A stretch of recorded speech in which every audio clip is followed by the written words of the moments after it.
This land, it didn't always look like this. Years ago, it was just hanging on. Now, it's thriving, thanks to one rancher's steady, long game approach. Welcome to Ranchworthy, a video series about producers who are doing more than just running livestock. They are managing land in ways that improve the soil health, support resilient ecosystems, and how to get the land to work for them. Through their stories, we are sharing practical ideas that other ranchers can take home and put to work. I'm your host, Emma Coffman, and today we are in Valley Mills, Texas, where Kent Ferguson is turning his family legacy into a forward-thinking land management. My name is Kent Ferguson. I'm a retired rangeland management specialist with the USDA Natural Resource Conservation Service. I held that position with the USDA for 37 plus years and helping people with their farms and ranches, mostly their grazing enterprises. We're at an old family ranch in Bosque County, Texas.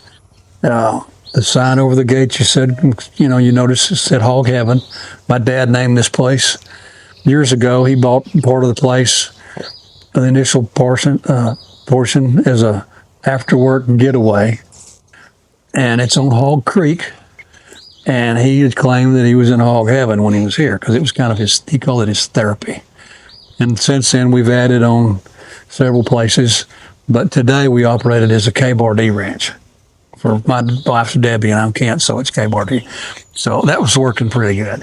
But you can see right here on the map, that's a map of the ranch, and that's where we've been basically from started in the east and worked away to the west and to the south, and you can see all the different pastures and forage programs and cow herds and whatnot that we've looked at. So you've expanded this property. When did your dad first acquire the land? The middle portion, this was the initial purchase back in the early 60s. And then we acquired this piece back in the 70s. And I bought this in the late 80s, early 90s. I can't really remember. And I bought this in 2011. And this is where the big gamma grass, blue stem, the big pretty pasture is. But all of this, you can see that was not this dark color with old cropland. So basically we've gone from old retired cropland to permanent pastures and went from a agrarian enterprise to livestock. And it's been through the sheep, goats, cattle, to now it's just all cattle. Because we've had too many problems with predators. What I call subdivision dogs and, those kind of things. Right. So where are you originally from? From Bosque County? I grew up, I was born and raised and went to high school in Waco. And this ranch is 28 miles from where I grew up in Waco. So it was a quick, let's go to the country and zip back and forth. And then when I was in high school, I was real interested in ecology. And I had a real good mentor in ecology class, and he was teaching native plants and native ecosystems, and I just ate it up. So I kind of wanted, at that time, you really didn't think about going into the range management business. It was more like what you saw and heard. So being a game warden or a wildlife biologist was as close as there was to be a career. So I actually went to college thinking I was going to be working for Parks and Wildlife or be a game warden or somebody's, ranch manager, so to speak. And my guidance counselor, Russ Pettit, Dr. Pettit at Tech, he had a bachelor's, 2 or 3 masters, and a PhD. And I told him, I said, I want to stay and get a master's. And he says, no, I'm not going to allow that. He said, I'm sitting here with a 30-year tenured position making $40,000 a year. And he said, you're going to get out and get a job, and in 5 years, you'll be making what I'm making now and having a lot more fun. And I thought, okay, let's do it, So I graduated from Tech in '77 with a range management degree, range and wildlife. Went to work for USDA 25 days later, and I went from Kendall County to Gonzales County to Hood, Somerville County to working the north half of Texas, and then I transferred to Temple and worked the whole state. So I was in charge of all the grazing enterprises on the state as far as USDA goes. So I retired in '14. This is full-time now. We rebuilt the old ranch house and started on these projects we've got here, and that and a few consulting jobs, and I help a friend of mine do some of this. It's called ranch restorations. We do everything from brush management to grass planting to building lakes, ponds, roads, install fences, pipelines, the whole bit. We restore ranches. So would you say your passion is grass and grass? Your passion's grass. Grass, cows, not so much sheep and goats, you know. They make a lot of money, but I'm pretty much a grass and cow guy. It's kind of what my passion is, and I think if you can't name it, you can't manage it. So I like to teach people what's beneath their feet, what grows on that soil, whether it's warm season, cool season, good, fair, bad, excellent, and how to manage it and keep it productive and meet the needs of the land and the producer's goals and objectives, so they can become a sustainable operation, you know, to pass it on to their kin to where they can stay productive and for eternity, if that's possible. But in the same sentence, I'll say I've worked with people and pushed brush on the same place 4 times with 4 different landowners. You know, you go so far and you get kind of what I call burned out, or, you know, and then you sell it. And then you start over, and it happens.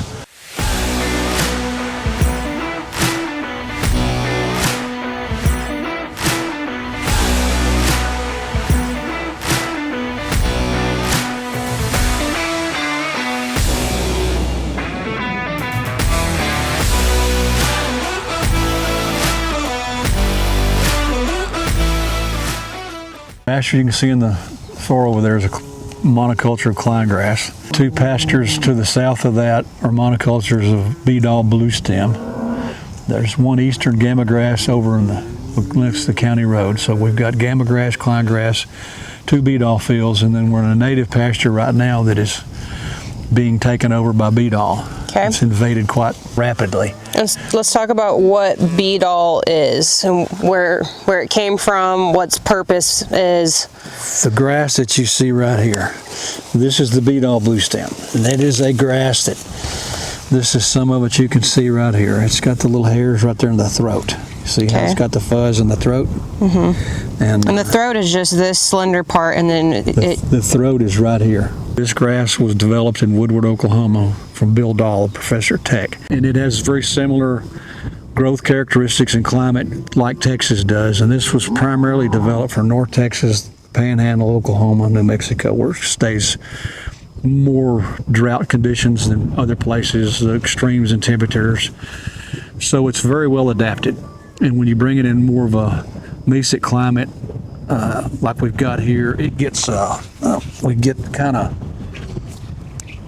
it goes crazy and it takes over. It's very invasive to where it's gone from a 23-acre paddock over here to where it's taken over this 50-acre paddock here. So it did it all by itself in a matter of 10 years. Too much of a good thing. Too much of a good thing. So, and it's not a bad grass. It's just that it grows so fast on very little that the palatability issues, it's real good when it greens up. And if you can keep it grazed off to, you know, maybe a 6, 7, 8 stubble height, you can keep it in vegetative state and keep it where it's really palatable and it's a good forage. Ideally, with a 50 herd cow like this is, you know, you don't need more than maybe 5 acres of this particular beedall blue stem, so you can put the cattle in there, graze it down to 6-inch stubble height and move. and have enough pastures to where you move from pasture to pasture and you're back on your original pasture in about 30 to 35 days. So it's had time to regrow and become from not so palatable to really good forage. So you can keep your animals on a real high plane of nutrition all year long. And you were saying that stock density just helps keep it down, and this grass grows in almost clumps, right? Yes, it is a bunch of grass, and you can see just from looking through here, you can see the individual clumps, and it's like, you know, it feels the need and acts like a lot of our native grasses do, because most of them are a clump grass, a bunch grass they call them. But you can see bunch grass? Bunch grass, okay. Yeah. And you know, you've got sod farming grasses, and then you've got bunch grass. Well, this is a perennial warm season bunch grass, and it starts greening up in late March, early April, and then it goes through November. And we had a real dry spell in 2011, a horrible drought. Well, this grass stayed green and growing longer than any of my natives, any of the other grasses. So it basically carried this cow herd through a real critical period and saved it, you know. We know that agriculture is not exactly the get-rich-quick scheme, as some people may think it is. So how have you diversified your income, and how have you made this a profitable situation? And what would you tell people who are either first times getting into the program, or they're revamping, taking over their family's property? What would be some advice or just experience? If you buy a ranch to get rich, bad move. Unless it's got oil and gas. Bingo, home run. The livestock, the cattle operation, whether it's sheep, goats, cattle, one or the other, all three, it's a lifestyle. You know, you're not going to get rich. The only time you're ever going to really make a lot of money in the livestock business is when you sell the ranch. That's when you'll make the money. If you buy it cheap, sell it high, you'll make money. The rest of the time, you're going to probably squeak by, make a meager living, but the lifestyle, what you see, what you feel, what you live is priceless. That's kind of the selling point. And unless you have thousands and thousands of acres that you've inherited, and everything's paid for, and you've got 500-600 mother cows, you can make a pretty decent living. But if you buy a place, the price of real estate, plus the cost of fences, brush control, grass planting, feed costs, overhead, it's horrible. I mean, fuel, the price you pay for labor, you know, $100,000 pickup now. Back in the 70s, I think I bought a truck for $7,400. You know, so everything has gone up, but livestock. So, you know, it's a tough way to make a living. You've got to be big, and you've got to be paid for, or you've got to have oil and gas.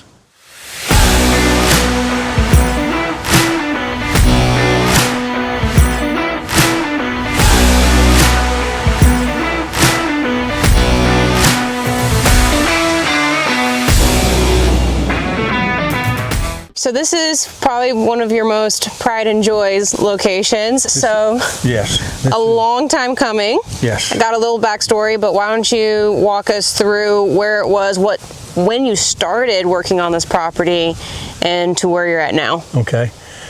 In 2011, I had the opportunity to acquire this place. And most of it the place had been leased out for years and years and years, and it was horribly overgrazed. It was horribly abused. It was turning into just a big brush thicket. And I spent some time and money with bulldozers clearing it from the cedar break you see right here. And you can see right over there some of the piles that I hadn't got around to burning yet. We cleaned it up, bulldozed it, piled it, burned it, the whole 9 yards, plowed it, prepared a real good seed bed. And then I came in with a 2-row corn planter, and I planted eastern gamma grass. That's what we're standing in right here. This is the This broadleaf stuff? this broadleaf grass. This is the ice cream prairie king right here. I mean, this is the ice cream prairie king. This is the best of the best. In terms of palatability, nutrition? The whole 9 yards. Okay. It is awesome. You don't see Eastern Gamma growing native anymore because it's so palatable. Most of it's been removed from overgrazing. I planted this Eastern Gamma first with the corn planter because the seed is like corn. It's kind of like corn's great-grandfather. It's kin to corn. And there is research going on, I understand, right now with the Gamma grass to see if they can't develop a perennial corn plant. Think about that. Interesting. That's game-changing. That's game-changing. So, that's one thing that's in the pipe. But this Gamma grass, this variety came from the Lucy Creek in Lampasas, Texas. It was developed. It's a native. A friend of mine had a big patch of it, and he advanced it, sold it commercially. So I got some seed from him and planted it. And then once that was planted, I got a mix of big blue stem, Indian grass, side oats, several other species that are native to this part of the world, and overseeded the Gamma grass with the other natives. So theoretically, this pasture like it is today is as similar to what it was like when the buffalo roamed. This has switchgrass in it, Gamma grass, big blue, Indian grass, and we're standing in all of it. Side oats, and there's a little bit of the other grasses, native grasses, the little blue stem, the meta drop seed that are coming back on their own because I didn't have those in the mix. So it's kind of, the seed sources are here, but in short supply. But this pasture here is, of course, we're early in the year, we're in May, and by September, this will be probably 4 feet tall. And I don't plan to use it until winter time. This is a stockpile area. Okay. But there's another pasture just like this down on the creek that was identical to this. It's like, you purchase a piece of land for however much it was an acre, and then to go from this brush to this in 2011 to 25 is how many years? 14 years later, and probably another $1,500 an acre. Bingo. We got it, And then, as we talked about earlier, the management and the grazing program, it's up to you to keep this healthy and productive. We've rang the bell here. This is as good as it's ever going to get forage-wise. It'll vary according to rainfall, but species composition and diversity, this is the Mac Daddy. Yes. And pretty nutrient dense too. Yes, it's highly, highly, highly nutritious right now. And there's, I don't like to put cattle over on this side of the creek with new babies and calving in case there's issues. There's no pens here. So this primarily has been designated as a winter pasture. Gotcha. Well, let's get a little scientific and talk about, maybe for people who are not familiar with the parts of this plant and how the male and female sides work. This is the seed head of the Eastern Gamma grass, and it's both male and female plants. And you can see as I pull that down, you can see where the ovum were. This is the female part. And you can see the anthers that come off here. The pollen comes off of the male parts up here, and the pollen falls down, goes down through the anthers and fertilizes these. And I'm going to break that off. And when that's mature, that is your seed. And you can see right inside that. Oh, wow. That's where the seed is. I'll let you point at the camera. That's where the seed is, down inside there. Now, of course, this is real young. But I don't know if we could find one that's a little ahead of the game. It's probably a little too early. Pretty much the same stage of growth. But this is what, when you go to plant, that's why you have to use a corn planter, because that's actually what you're planting. The anthers are gone. They're all gone, but you're actually planting that. And the Gamma grass, it's kind of unique that a lot of these, this is kind of what I call a mid-elevation type plant. The further you get down into the river bottoms, the wider the leaves get. Okay. You'll have some that are wide, and the further you go up on the landscape, the higher elevation go up, and the less the soils get thinner, moistures get a little tighter, the leaves get to tighten up. You get smaller leaves, more narrow, so it's more of a moisture retention process. You can see the difference, okay? From here forward, very palatable, very nutritious, very good for cattle. This way back, not so good. You can see the difference here. The fiber and the lignin and this leaf content here, you can feel it. It's really rough. This is softer, that's really soft. These are more productive. They produce way more forage per acre of better grass. This is what I call a mid grass. If 1 is bad and 10 is excellent, this is about a 6, okay, and that's a 10. This is about 1.0, 2.0 maybe. When it's early in the growing season, this is maybe sneaks up to a 2.5 or 3. But as it elongates, and then when it goes from vegetative to reproductive, the palatability goes, and about the only thing good for is a serious good quail nest. You know, things like to use this as a nesting ground. So does that also, you talk about the palatability and the nutritional progression of least to, highest. Does that also correlate with the input or the nutritional requirements for it to grow? No. Okay. No, they're all about the same? They're all about the same. This grass, on the successional line, this would be more of what I call an increaser. Kinda, and more, well, let me back up a minute. As places get grazed hard and they become more overgrazed, this disappears first. Okay. That's gone. Then the pressure switches to this. As the pressure increases, this is gone. This is what's left. The real, what I call not so tasty, not so palatable grasses, this is all you're left with. And if you come on a piece of property where all you've got is meadow drop seed and some of the other grasses that aren't so good, and you want to go from here to there, you've got 14 years and a couple of grand and a lot of good luck. Right. To go from this stage. Now you could back your grazing off and mothball this and hope that there's enough seed source left that it will come back on its own, but I don't think you're going to live long enough. Not here. It took 150 years to go from this to this and to go from this back to this. Right. Do you feel lucky? Not that lucky. Not that lucky, no. So you have to do a little bit of rehab work, okay, and interject a seed source and get this done. Can you talk about some of those USDA and FSA programs, what you have either personally dealt with, maybe with some of your clientele in the past, but even here on your own property, and what has really helped? The biggest program that's available today that I've participated in and I help producers with in the past is the Environmental Quality Incentive Program.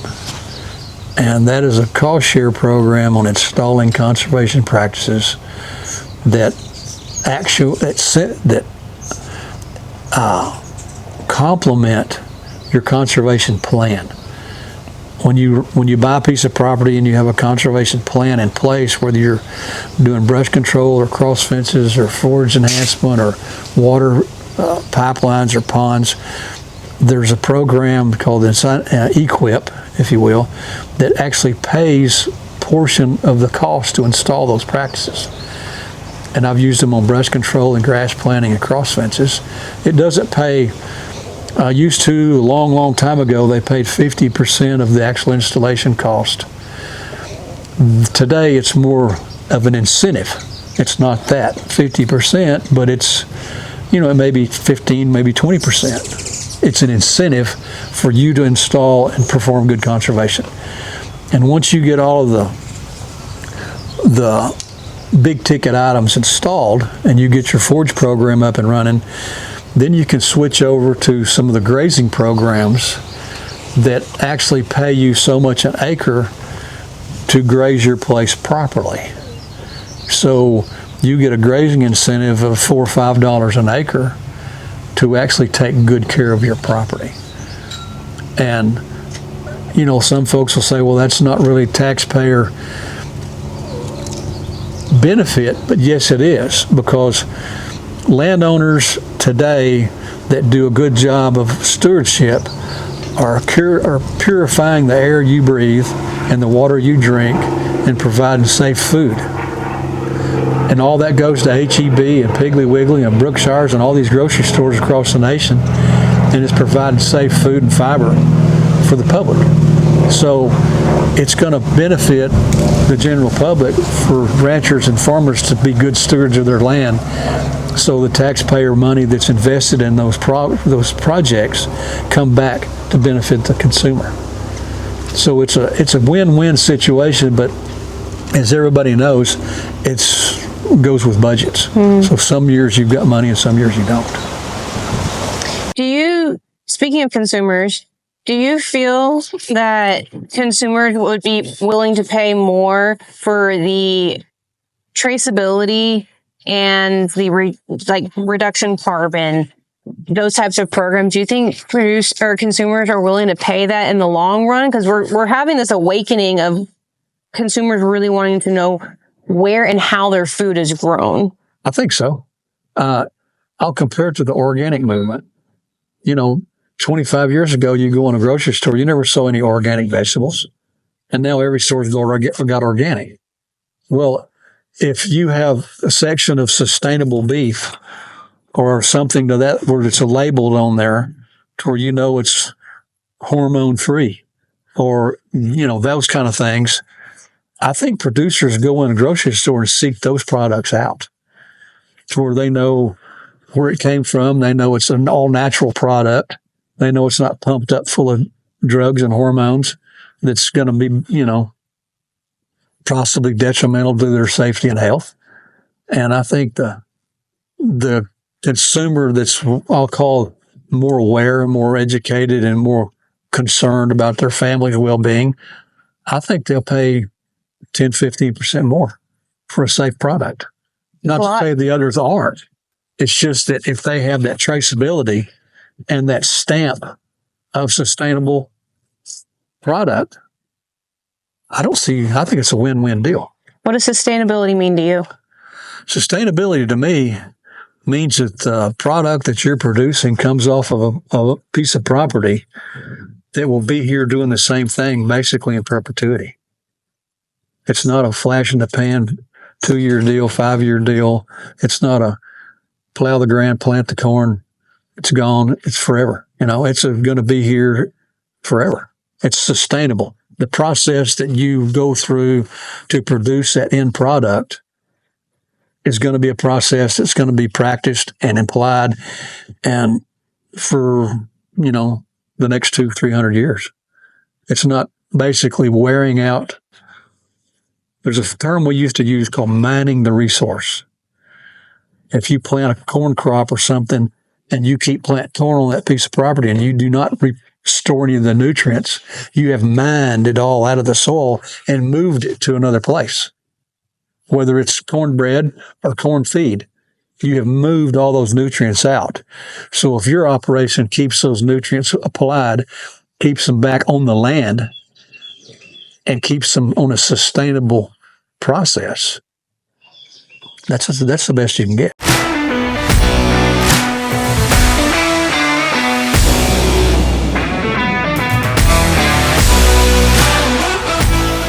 So one of the cool things that you've got going on here is a lot of research. You're very forward thinking, not only just with pasture management, but also understanding beyond just using your eyes and ears of what's going on in and around your property. So talk a little bit about what this contraption is doing and what it's measuring. Well, this landed from Mars the other day. No, seriously. Elon Musk. Yeah, the SpaceX outfit. No.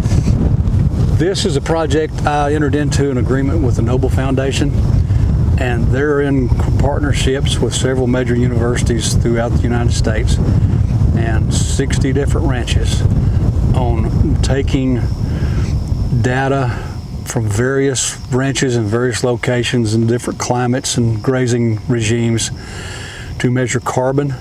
And they're taking atmospheric carbon samples, ground carbon, how much is being sequestered from the atmosphere and put back into the soil. They're measuring precipitation, temperature, wind speeds, soil moisture, several other things, and that's transmitted from this instrument to a satellite, and it goes to several different universities. Michigan State's one, I think Colorado State. I can't remember the rest of them. But it's in cooperation with several different universities and the Noble Foundation, because they're trying to get a set of baseline data on how much carbon we can take out of the atmosphere under different grazing programs and sequester and put it back in the air, so ranchers and people in the livestock business can get compensated for what they're basically doing for humanity, and they're not getting paid for it. It's there's a lot of things that ranchers do for people that are off-site, like atmosphere, they're taking the carbon out of the air, they're cleaning the air, cleaning the water by the, the grass and the whole cycle. And they're trying to do this over a 5-10 year period to get a baseline data to say, okay, on this piece of land here, you're doing this and this and this, and then you're taking two tons out of the air per acre per year. So if there's a price of X per ton, you can get compensated for what you're doing. This ranch is the furthest southernmost ranch in the study. It goes, I think there's Texas, Oklahoma, goes up to the plains, so several places. But that's what this does. That's the solar panel over here that basically runs the show. And the guys that put this together are out of London, England. And they come over periodically and take it down. It's got a hinge on it, and they, what I call tune it up, change out whatever they need to change out. But it's going to take a while to gather all the data to do it, but I'm excited about it because it has far-reaching impacts on the grazing industry. On what, hopefully, in our business, every nickel you can squeeze out, is better. Absolutely. Will help you stay in business and on the land. So that's what I'm excited about, is let's see whatever we can get done to help all the other guys that's in the livestock business. And this little box over here on the other thing, they're measuring species of birds. Interesting. That go with each type of forage regime. Whether you've got monocultures or mixed grass prairie or tall grass or short grass or whatever you're having, that hears everything we're saying right now, and every bird chirp within, I can't remember how many feet away from. So it's also, I'm assuming it's tracking not only the migration patterns with seasonality of these birds, but I'm assuming also with weather patterns as well, and dry and maybe more wet conditions. You bet. I mean, it's anything, if it's adverse weather conditions in other parts of the state, naturally the birds are going to go someplace that fits their needs. So we're seeing some different things coming through here that normally you didn't see here as a kid. Truly understanding the land, and that sustainability is a big word that we've been hearing a lot more of, and from the carbon capture to just ecosystems and how we can bridge all that together through something as simple as a change in our management program. It's exciting. How long have you been a part of this particular study with the carbon capture? This is going on the third year. Okay. Right now it's a 5-year program, but I understand that it's in the works to extend it another 5 years. So, my feeling was that there's many years of data that we can capture, the better it's going to be. And I think 10 years is a pretty good handle on it. At least you'll have periods of real good rainfall, real dry. You'll have enough seasonal variability to where you can get a good idea and get a good handle on what exactly this is doing on the different rainfall events. So one of the things that you talked about earlier is some of the color changes that we see on this forage. So talk about what is going on with this guy right here. What you're looking at is some of the old world blue stem, and you can see the red patterns to the leaves. The last several weeks we were blessed with some extremely good rainfall, and these introduced blue stems, they're real good as far as forage production and providing a lot of forage for cattle, but they also have some drawbacks. And you're looking at this right here. This is what we call rust. It's a virus that the plants get that will slow down production, and certain varieties it completely shuts the plant down. And it happens when you get a lot of rainfall. It's a moisture-related event. So when you get good moisture and you've got a thick cover like this, it stays wet, it stays damp longer, bingo, you start getting rust. Now this particular variety of blue stem is not real, the rust doesn't affect it as bad as other varieties. Certain varieties like the older varieties like King Ranch Blue Stem for one, it gets bad rust problems and boom, it's done. It's not going to grow at all. This just turns red and the palatability will drop a little bit, but it's not going to really shut down on you like a lot of the other grasses will. But so as management, when you start to experience rust out in your pasture, what would be something that a sheep or cattle producer can go ahead and increase your grazing density, your stock density? Just get ahead of it. Mouths on the ground, okay? Get ahead of it, yeah. Right now, cattle need to be here today. Okay. You know? And it's like, I need more cows today, you know, for maybe the next 60 days I need to double my herd, but I can't, so, you know, $2,000 and $3,000 a pop, you know, that's a lot of money. But right now I've got excess forage and I need more cattle, and I'll probably just end up cross fencing this with electric tape and increase the density to take advantage of this. There's a lot of lessons that I'm sure you've learned. What would be some of those lessons that you would tell your younger self and you wish you had known going off into the deep end? Right off the bat that comes to mind is I'd do more research. I wouldn't make the decisions as quick as I did. I would look at more options. I would look at more further down the road. You know, I wouldn't have put in so much Bermuda grass, but it's like you have to have a crystal ball and know what's going to happen in the future. You know, $25 a ton fertilizer now turned into $750 a ton fertilizer. If your forage needs a lot of fertilizer, oops, you know. So might have went more towards more natives, but on the old cropland, it's kind of hard to do because you've got so much nutrients that's been mined off, so you start off at the bottom of the scale. But I would move slower and think through things better and think real hard where I put some fence lines. Water placement, more what I call combination water traps instead of less single drink troughs or single ponds that serve single pastures. I'd think more multi-purpose, things like that. Where would you say agriculture here in the United States is heading, and is it headed in the right direction? Ooh, that's a serious good question.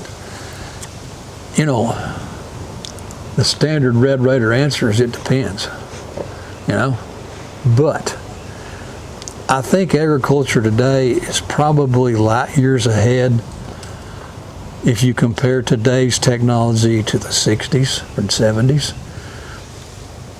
I think that the technology is really advancing the need for fertilizers and pesticides to where they actually have to be applied and have to be used instead of more shoot up amongst them, see what you hit kind of stuff.